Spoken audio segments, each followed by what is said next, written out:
মুত্তাকি বান্দার কবর হবে একরকম, বেনামাজির কবর হবে আর এক রকম। কথাটা কার? জোরে কোন কথাটা কার? বেনামাজি যখন কবর করা হবে, বেনামাজির কবরে দুইজন ফেরেশতা আসবে, এসে বলবে মার রব্বুক, তোমার প্রভুকে। বেনামাজি বলবে প্রভু?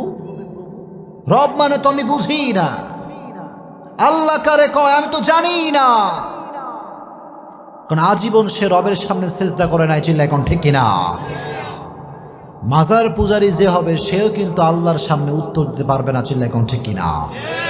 মাজার পূজারী আছে না নাই? মাজারের সামনে সিজদা এরকম লোক আছে না নাই? উত্তর করতে পারবে না। প্রথম প্রশ্ন বেঁধে যাবে। দ্বিতীয় প্রশ্ন মান নাবিয়ুকা, হু ইজ ইউর প্রফেট, তোমার নবীর নাম কি? সে উত্তর করতে পারবে না।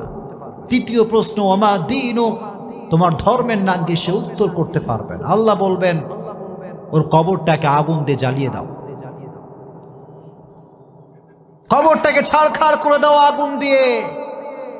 কবরের ভেতরে দাও দাও করে আগুন জ্বলতে থাকবে। বেনামাজি চিৎকার করবে আব্বা তুমি কোথায়, আম্মা তুমি কোথায়?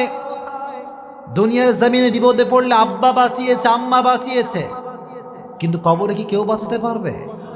কেউ পারবে না, কেউ বাঁচাতে পারবে না। আল্লাহ বলবে এই কবরের মাটি, দুই পাশ থেকে মাটির চাপ দাও। এমন ভাবে দুই পাশ থেকে মাটির চাপ দেওয়া শুরু হবে, বেনামাজি পাঁজরের হাড়গুলো ভেঙ্গে চুরমার হয়ে যাবে। নাউজুবিল্লাহ। বেনামাজি চিৎকার করতে থাকবে, পাগলের মতো চিৎকার করবে, কিন্তু পৃথিবীর এই আওয়াজ কেউ শুনতে পাবে। আর যারা সুদখোর হবে, আল্লাহর হাবিব সাল্লাল্লাহু আলাইহি ওয়াসাল্লাম বলেছেন সুদখোরের পেটের ভিতরে সাপ থাকবে। সাপ কিলবিল কিলবিল করতে থাকবে, তার নাড়ি ভুঁড়ি কামড়িয়ে কামড়ে শেষ করে ফেলবে, কিন্তু সেখানে কোনো মৃত্যু নাই। মানুষ যন্ত্রণা পেতে পেতে মৃত্যুর কাছে যাবে, আবার আল্লাহ রাব্বুল আলামিন জীবিত করে দেবেন, আবার মরার কাছে যাবে, আবার আল্লাহ জীবিত করে দেবেন। এভাবে কিয়ামত পর্যন্ত আপনাকে শাস্তি দিবে একজন, তিনি কে? রব তুমি আমাদের সবাইকে এই সমস্ত আযাব থেকে বাঁচায় দিও, পড় আমিন। আর যারা দুনিয়ার বুকে অশ্লীল ভিডিও দেখেছে, পর্নোগ্রাফি দেখেছে, ব্লু ফিল্ম দেখেছে, মুভি দেখেছে, তাদের চোখের ভেতরে খুন্তি ঢুকিয়ে দেওয়া হবে, চোখের ভেতরে গরম লোহা ঢুকিয়ে দেওয়া হবে। নাউজুবিল্লাহ পড়েন। এই চোখ দিয়ে বাজে কাজ দেখেছো, হারাম কাজ দেখেছো, আল্লাহ যুব সমাজকে অশ্লীল ভিডিওর থেকে বাঁচায় দিক, পড়না আমি। যুবক, পর্নোগ্রাফি দেখে নিজের জীবন নষ্ট করে দিও না। যেই যুবক, যেই মুরব্বী, যেই বোন, যেই মা মোবাইলের ভিতরে অশ্লীল ভিডিও দেখবে, তার ইমানের তাপমাত্রা কমে যাবে। সে নামাজে কোনো শান্তি পাবে না, রোজা রেখে কোনো শান্তি সে পাবে না। আল্লাহর কসম করে বলছি, নামাজ পড়ে সে কোনো শান্তি পাবে না। চিল্লায় কোন ঠিক কিনা? কোনো শান্তি নাই। It will damage your soul, damage your soul. আত্মাকে নষ্ট করে ফেলে এটা। বাজে জিনিস যখন আমরা দেখি, এটা আমাদের আত্মাকে নষ্ট করে ফেলে। ইবাদতের যেই মজা, যে স্বাদ, এটা আমরা হারিয়ে ফেলি। এজন্য আজ থেকে কোনো বাজে ভিডিও আপনারা দেখবেন, যখন দেখবেন। এখন কথা হচ্ছে একটা বিষয় বলে দেই, অনেক সময় আচ্ছা স্মার্টফোন আছে কার কার? দেখি হাত তুলেন তো। স্মার্টফোন আছে কার কার? অ্যান্ড্রয়েড ফোন আছে কার কার? সবার আছে এখানে অ্যান্ড্রয়েড ফোন? আচ্ছা মাশাআল্লাহ, হাত নামান। একটা বিষয় বলে দেই, মাঝে মাঝে দেখবেন অ্যান্ড্রয়েড ফোন খোলার সঙ্গে সঙ্গে বাজে ভিডিও অটোমেটিক চলে আসে। এরকম হয় কি হয় না? হয় কি হয় না? আমাকে অনেক মুরব্বী, অনেক যুবক বলে হুজুর আমার তো কোনো বাজে নিয়ত নেই, আমার মোবাইল অটোমেটিক চলে আসে, এটা আমি কি করতে পারি? আমি বলবো ভাই, নিয়ত দেখে একজন, জোরে কোন কে? দিলে তোমার কি নিয়ত আছে কেউ খবর রাখে না, রাখে একজন, তিনি কে? যখনই বাজে ভিডিও শো করবে চোখের সামনে, স্ক্রল করবেন, বাজে ভিডিও আসার সঙ্গে সঙ্গে এটা কখনো ওপেন করা যাবে? যদি কখনো ওপেন করা যাবে? যদি ওপেন না করেন তাহলে আপনার আমলনামার থেকে সব গুনাহকে কেটে দিবে একজন, তিনি কে? আর যদি ওপেন করে ফেলো যুবক, আমার থেকে তুমি লিখে নিয়ে যাও with full guarantee, full guarantee বলছি, তুমি তোমার চোখকে বাজে জিনিস দেখার থেকে বাঁচাতে পারবা না। চিল্লায় কও ঠিক কিনা? আজ থেকে কোনো বাজে ভিডিও যুবকরা দেখবা, জোরে কও দেখবা। আল্লাহ সমস্ত যুবককে বাজে ভিডিওর থেকে বাঁচাই দিক, পড় না আমিন। এটা বেনামাজির কবর। এবার নামাজির কবর কেমন হবে, মুত্তাকি বান্দার কবর কেমন হবে, এটা আপনারা সবাই শুনবেন ইনশাআল্লাহ। আপনাকে বিরক্ত হয়ে গেছেন নাকি প্রিয় ভাইরা? সবাই একটা তাকবীর দেন দেখি, লিল্লাহি তাকবীর। এত আস্তে আমি লিল্লাহি তাকবীর বলবো, আপনারা আল্লাহু আকবার পড়বেন, লিল্লাহি তাকবীর। যখন নামাজি বান্দাকে কবরস্থ করা হবে, মুরব্বী সাহেবকে যখন কবরে রাখা হবে, দুইজন ফেরেশতা আসবে, এসে বলবে বাঁধাতে হবে একে। প্রথম প্রশ্ন, মার রব্বুক, তোমার রবকে। সঙ্গে সঙ্গে মুত্তাকি বান্দার চোখে মুখে হাসি থাকবে, সুবহানাল্লাহ। মুত্তাকি মুরব্বী যে আজীবন নামাজ পড়ছে, যেই যুবক আজীবন প্রেম কিচ্ছু করে নাই, ওই যুবক বলে তুমি আমার আল্লাহ চিনাও? আজীবন সেজদা করেছি একজনের জন্য, তিনি কে? সবাই বলবে আমার রব একজন, চিল্লায় কোন তিনি কে? আল্লাহ আমার রব, এই রবই আমার সব। পড়েন, আল্লাহ আমার রব, এই রবি আমার সব। দমে দমে তনু মনে তারি অনুভব, ঠিক কিনা? তোমার দুনিয়াতে আমি যেদিকে তাকাই, অথই নিয়ামতে ডুবে আছি সবাই। পাখ পাখালির কণ্ঠে শুনি তাসবিহ কলো রব, তাসবিহ কলো রব। আল্লাহ আমার রব, এই রবি আমার সব। পড়েন, আল্লাহ আমার রব, এই রবি আমার সব। আমার রব আল্লাহ তাআলা। এক নম্বর প্রশ্ন শেষ। ফেরেশতারা অবাক হয়ে যাবে যে কে এটা, মান হুয়া, হু ইজ হি, কে এটা? প্রথম প্রশ্ন করার সঙ্গে সঙ্গে উত্তর দিয়ে দিল কে মুরব্বী, এই যুবকটা কে? আবার প্রশ্ন করো, মান নাবিয়ুকা, তোমার নবীকে। একজন ব্যক্তিকে সামনে দাঁড় করানো হবে, বলা হবে আতারিফু হাযার রাজুল, do you know this person, who is he? তুমি কি জানো ইনি কে? সবাই বলবে, যারা মুত্তাকি, নামাজি, মুরব্বী, পর্দাশীল মা বোন, সে বলবে উনি হচ্ছেন আমাদের প্রিয় নবী, বিশ্ব নবী মুহাম্মদ সাল্লাল্লাহু। এত আস্তে বলল যখন সাল্লাল্লাহু আলাইহি ওয়াসাল্লাম। তবে এই উত্তর সবাই করতে পারবে না, এই উত্তর সব মুরব্বী করতে পারবে না, এই উত্তর সব যুবক করতে পারবে না। চিল্লাই কোন ঠিক কিনা? শুধুমাত্র নবীর সুন্নাহের আশিক দাবি করলেই হবে না, কাজে কর্মে নবীর সুন্নাহকে ফলো করার দরকার আছে না নাই? কিছু কিছু লোক দেখবেন নামাজ কালাম কিছু পড়ে না, কয় আমি নবীর টাটকা আশিক। কথা কোন ঠিক কিনা? আমি বলবো যে ব্যক্তি 5 ওয়াক্ত নামাজ না পড়ে বলবে আমি নবীর আশিক, আমি বলবো তোমার মতো ভণ্ড বাটপার আল্লাহর জমিনে কেউ নয়। এত আস্তে বললেন, জোরে কোন ঠিক কিনা? আগে নামাজ, তারপরে নবীর আশিক। এখনকার যুব সমাজ দাড়ি রাখতে চায় না, আছে না নাই? যুবক কথা কও, আছে না নাই? কিছু কিছু যুবক কয় হুজুর দাড়ি রাখলে মেয়েরা পছন্দ করে না, এরকম যুবক আছে না নাই? কথা বলবেন না, আছে না নাই? আচ্ছা আপনারা আমাকে জবাব দেন তো, আমি যে দাড়ি রাখছি আমারে দেখতে কি আনস্মার্ট লাগে নাকি স্মার্ট লাগে? অনেকে কয় নাই, জোরে কোন, আনস্মার্ট নাকি স্মার্ট? আমি কি খ্যাত নাকি আপডেট? আপডেট। কারণ নবীর সুন্নাহ যে ফলো করে সে কখনো আনস্মার্ট হতে পারে, কারণ আমার নবীর মতো সুন্দর ব্যক্তি পৃথিবীতে দ্বিতীয় কেউ আর হতে পারে।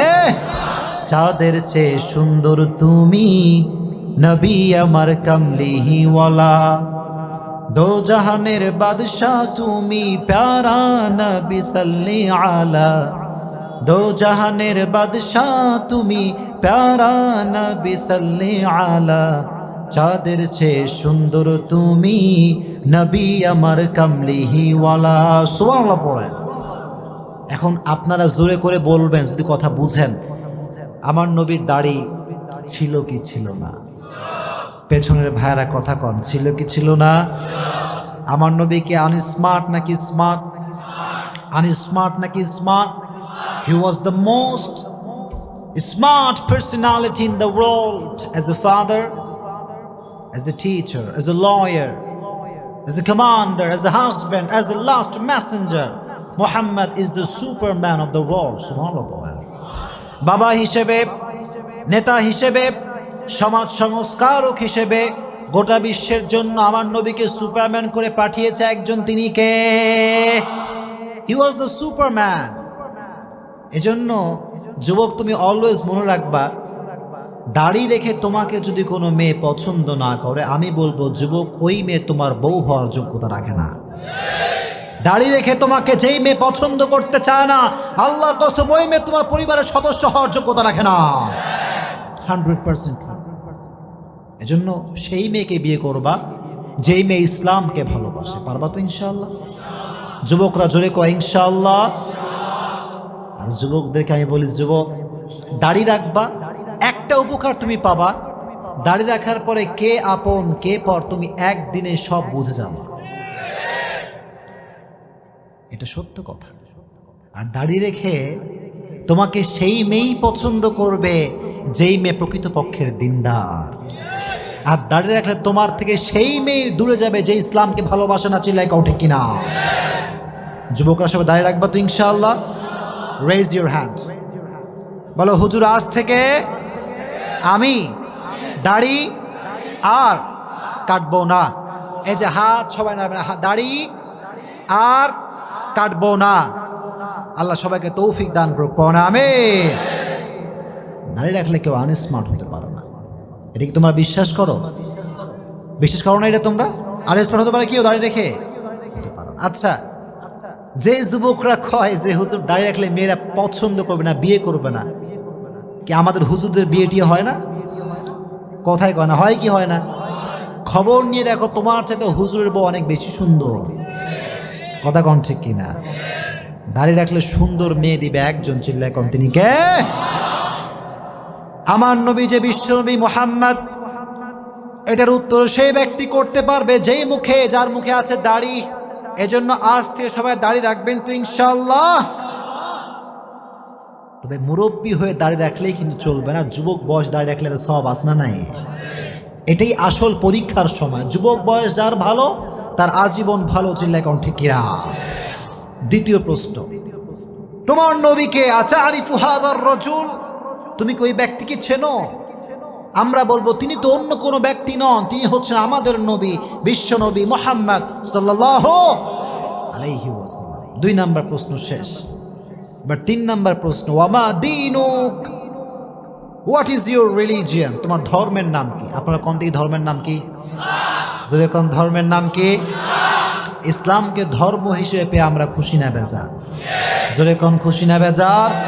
চিৎকার করে সকলে পড়েন আলহামদুলিল্লাহ।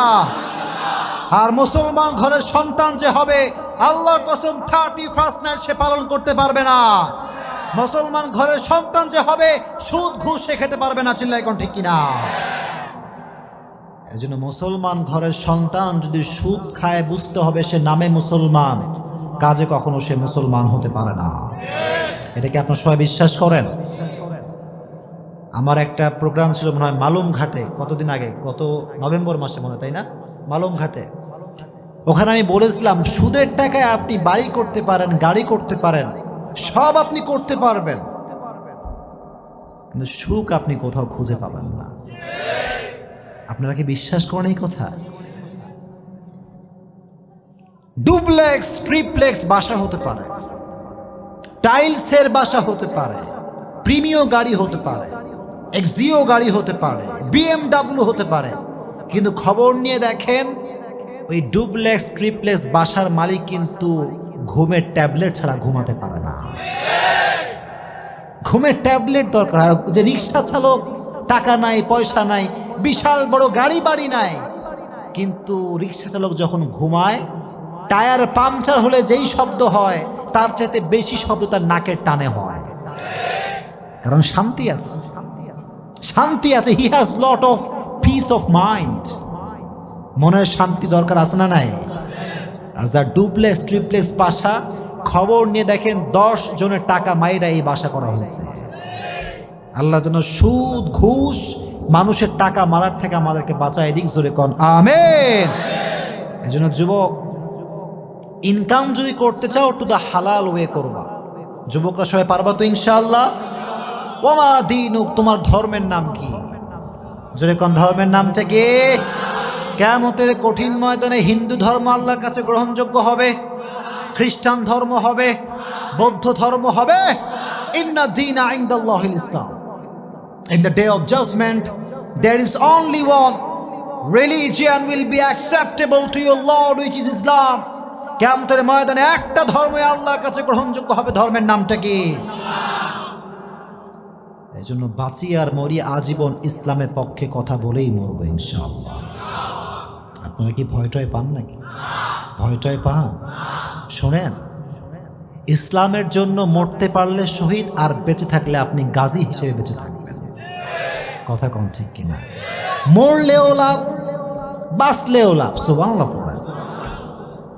এজন্য মাঝে মাঝে খবর নেবেন যে কবর থেকে সুগন্ধি আসছে, এরকম হয় কি হয় না?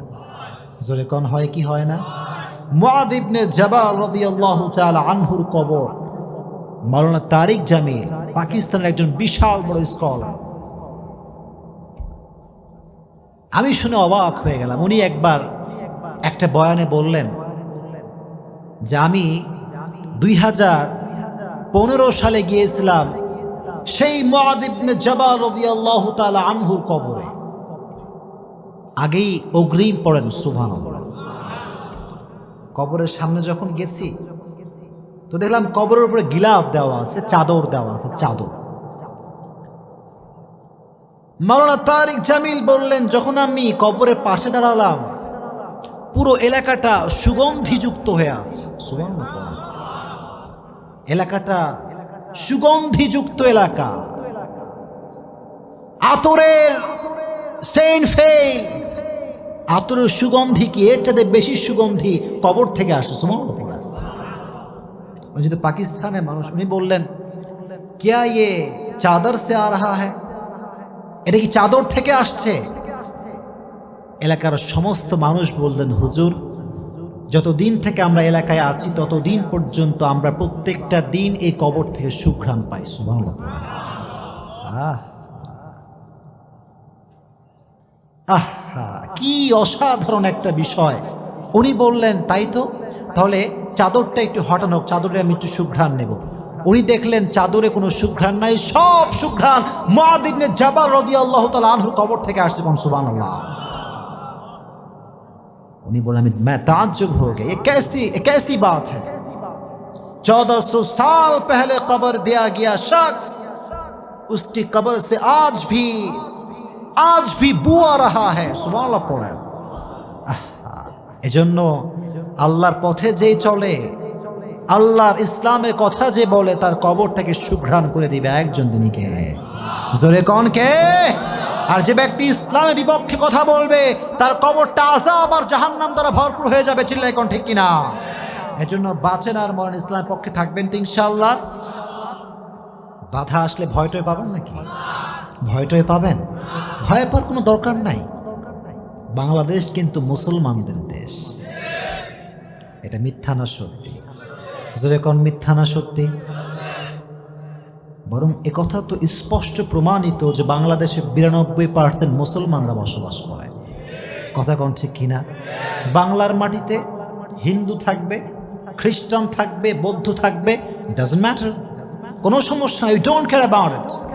আমাদের কথা হচ্ছে একটা, বাংলার মাটিতে থাকতে হলে আজীবন আপনাকে ইসলামের পক্ষে কথা বলেই থাকতে হবে। বাংলার মাটিতে ইসলামের বিপক্ষে কে কথা বলবে, আমার জীবনে এক ফোঁটা রক্ত থাকা অবস্থা আমি সহ্য করতে পারবো না। চিল্লাই কোন ঠিক কিনা? আপনারা পারবেন তো ইনশাআল্লাহ? যেখানে সুদ সেখানে আপনার জবানটা খুলবে, যেখানে ঘুষ সেখানে আপনার অবস্থান বিরুদ্ধ হবে। চিল্লাই কোন ঠিক কিনা? পারবেন তো ইনশাআল্লাহ? তাহলে আমার ধর্ম যে ইসলাম, এই উত্তর সেই করতে পারবে যে আজীবন ইসলামের পক্ষে কথা বলেছে। ঠিক কিনা? আমি তো এ কথা সবসময় বলি, ও মিয়া, তুমি যদি বাতিলের পক্ষ হয়ে তোমার মাথাকে নত করতে না পারো, আমি হকের পক্ষের ডিলার হয়ে মাথা নত করতে পারবো না, চিল্লাই কোন ঠিক কিনা? মুসলমান বীরের জাতি, মুসলমান ইসলাম নিয়ে কথা বলে, কারোর দিকে তাকিয়ে মুসলমান কথা বলতে পারে? সে বলবে আমার ধর্মের নাম হচ্ছে ইসলাম। তিনটা প্রশ্ন শেষ।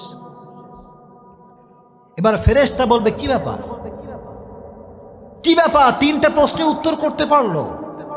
এবার আর একটা এক্সট্রা প্রশ্ন করা হবে, সুবহানাল্লাহ পড়ে। আজীবন শুনছেন তিনটা প্রশ্ন, কিন্তু আজকে শুনে রাখেন মুত্তাকি বান্দার কবরে প্রশ্ন হবে চারটা। জোরে কোন কয়টা? জোরে কোন কয়টা? 4 নাম্বার প্রশ্ন হচ্ছে ওয়ামা ইলমুক, what is your knowledge, what is the source of your knowledge man. তুমি যে বললা তোমার রব আল্লাহ, তোমার নবী প্রফেট মুহাম্মদ সাল্লাল্লাহু আলাইহি ওয়াসাল্লাম, তোমার ধর্ম যে ইসলাম, হাউ ইউ নো দ্যাট, কেমন করে তুমি জানো? আমরা বলবো আমরা কোনো নেতার থেকে শিখি নাই, আমরা শিখেছি একটা কিতাব থেকে, কিতাবটার নাম কি? এজন্য আজীবন কোরআনের কথাগুলো পড়বেন তো ইনশাআল্লাহ। যাদের স্মার্টফোন আছে সকলে একটা টিপস নিয়ে যান, স্মার্টফোনে সকলে কোরআনের তাফসির ডাউনলোড করবেন, ইনশাআল্লাহ পড়েন। সকলে স্মার্টফোনে 30 পারা কোরআন শরীফ রাখবেন, পারবেন তো ইনশাআল্লাহ? যখন বাসার ভিতরে বসে আছেন অথবা অফিসে আছেন কিংবা রাস্তায় আছেন, open the Quran and recite, বের করেন এবং পড়বেন। বেশি বেশি পড়লে আপনাকে বরকত দিবে একজন, তিনি কে? মুরব্বীদেরকে বলছি, স্পেশালি মুরব্বীদেরকে, চায়ের দোকানে বাজে আড্ডা না দিয়ে 3 বার সূরা ইখলাস পড়বেন, আপনার আমলনামায় 1 খতম কোরআন তেলাওয়াত সব অ্যাড হয়ে যাবে। যেরকম সুবহানাল্লাহ। একজন যুবক, don't waste your time, never ever. সময় নষ্ট করে দিও না, সময়ের অনেক দাম। এজন্য আজ থেকে প্রত্যেকটা সময়ে কোরআন পড়বেন তো ইনশাআল্লাহ। কোরআন পড়লে আপনার জীবনকে আলোকিত করে দিবে একজন, তিনি কে? এবার আল্লাহ বলবেন তোমরা কি এখনো বোঝো না এই বান্দাকে? তোমরা কি বোঝো না এই মুরব্বীটাকে? আল্লাহ বলবে তোমরা কি বোঝো না এই যুবকটাকে? আল্লাহ বলবেন ইফতাহু লাহু বাবুম মিন বাবি আহলিল জান্নাহ। আল্লাহ বলবেন এই বান্দার কবরের সঙ্গে জান্নাতের দরজা খুলে দাও, সুবহানাল্লাহ। আল্লাহ বলবেন নাম কানাউমিল আরুদ, নাম কানাউমিল আরুদ। আল্লাহ বলবেন নববধূর মতো তুমি কিয়ামত পর্যন্ত ঘুমাও, কোন সুবহানাল্লাহ। একজন নববধূ যেমন রাতের বেলা স্বামী এবং স্ত্রী ঘুমায়, কেউ ডাকে না, সারাটা রাত আরাম করে ঘুমায়, আল্লাহ বলবে তোমরাও ঘুমিয়ে যাও, যারা মুত্তাকি নামাজি তোমরা আজকে ঘুমিয়ে যাও, কিয়ামত পর্যন্ত কেউ তোমার ঘুমে ডিস্টার্ব করবে না। এত আস্তে বললেন, সুবহান সুবহানাল্লাহ। আমরা ঘুমাইলে মা ডাক দেয়, বাপ ডাক দেয়, কল আসে, অমুকে ডাকে তমুকে ডাকে, ডিস্টার্ব আসে না নাই? আল্লাহ বলবে ঘুমাও, এই যুবক তুমি ঘুমাও, ও মা আপনি ঘুমান, কিয়ামত পর্যন্ত কেউ আপনাকে ডিস্টার্ব করতে পারবে না। চিল্লায় কোন আল্লাহু আকবার। কিয়ামত পর্যন্ত আপনি ঘুমাবেন। আর যখন কিয়ামতের সাইরেন শুরু হয়ে যাবে, আল কারিআহ মাল কারিআহ ওয়া মা আদরাকা মাল কারিআহ, বিশাল বড় একটা আওয়াজ হবে, তখন আপনার আমার ঘুম ভেঙে যাবে। ঘুম থেকে উঠে এরকম হাত মুছড়াবে। আমরা মাঝে মাঝে যখন ঘুম থেকে তখন এরকম করি না, কে রে ডাকলো আমারে, এত সুন্দর ঘুম কে ভাঙালো? আর বাংলাদেশে মানুষ কয় ঘুম ভাঙায়া গেল রে মরার কোকিলে, আছে না নাই? আচ্ছা আমার একটা হিসাব বুঝে আসে না, কোকিল নাকি মরা? কোকিল কি মরা? ওই মরা কোকিল আবার জীবিত মানুষের ঘুম ভাঙায় কেমন করে? কথা কোন ঠিক কিনা? তার মানে এই সমস্ত ফালতু গান পৃথিবীতে আর হতে পারে? আল্লাহ বলবে হাদা মা ওয়াদার রহমান ওয়া সাদাকাল মুরসালুন। আল্লাহ বলবেন গোলাম এই দিন হচ্ছে সেই দিন যেই দিনের ওয়াদা করেছে একজন, তিনি কে? ওঠো, কিয়ামত কায়েম হয়ে গিয়েছে। কিয়ামতের সফল কোন ব্যক্তি হবে? ফাম্মা মান সাকুলাত মাওয়াজিনু ফাহুয়া ফি ঈশাতির রাদিয়া ওয়া আম্মা মান খাফাত মাওয়াজিনু ফাউম্মুহু হাওিয়া। আচ্ছা কোন জান্নাত পাওয়ার জন্য 100-র ভেতরে কয় নাম্বার পাওয়া লাগবে? মাশাআল্লাহ, একজন বলছে 51, আর বাদ বাকিরা কি কয়? কত পাওয়া লাগবে দেখি, কোন দেখি? 51? সবাই শিওর 51 পাওয়া লাগবে। দ্যাট মিনস কিয়ামতের কঠিন ময়দানে যার আমলনামা হালকা ভারী হয়ে যাবে, আল্লাহ বলবেন ওর জন্য জান্নাত সুনিশ্চিত। কম সুবহানাল্লাহ। জান্নাত সুনিশ্চিত। আর রব তুমি আমাদের সবাইকে কিয়ামতের কঠিন ময়দানে আমলনামাটা ভারী করে দিও, চিল্লায় কোন আমিন। আর যার আমলনামা হালকা হয়ে যাবে, ওয়ানাহান নাফসা আনিল হাওয়া, যে ব্যক্তি নিজেকে গুনাহের থেকে বাঁচাবে জান্নাত তাকে দিবে একজন, তিনি কে? আর যে আজীবন সুদ খেয়েছে, ঘুষ খেয়েছে, তার আমলনামাটা হালকা হয়ে যাবে, তার জন্য জাহান্নামের ঘোষণা করবে একজন, চিল্লায় কোন তিনি কে? আর রব তুমি আমাদের সকলের আমলনামাকে ভারী করে দিও, চিল্লায় কোন আমিন। তাহলে কবরের জীবনে মুক্তি পেতে চাইলে একটা আমল করবেন, প্রত্যেক দিন এশারের নামাজের পরে সূরা মুলক তেলাওয়াত করবেন। সূরাটার নাম কি? যেরকম সূরাটার নাম কি? সূরাতুল মুলক। যুবক ভাইয়েরা, মুরব্বীরা, মা বোনরা সবাইকে বলছি, এশারের নামাজের পরে বসে আপনি সূরা মুলক তেলাওয়াত করবেন। আল্লাহর হাবিব বললেন, মানিআতুম মিন আযাবিল কবর, যে ব্যক্তি প্রত্যেক দিন সূরা মুলক তেলাওয়াত করবে আল্লাহ রাব্বুল আলামিন তার কবর থেকে সমস্ত আযাবকে মাফ করে দিবে। সুবহানাল্লাহ। সূরা মুলক সবাই পড়বেন তো ইনশাআল্লাহ। আল্লাহ সবাইকে কবরের কঠিন আযাব থেকে বাঁচায় দিক, জোরে কোন আমিন।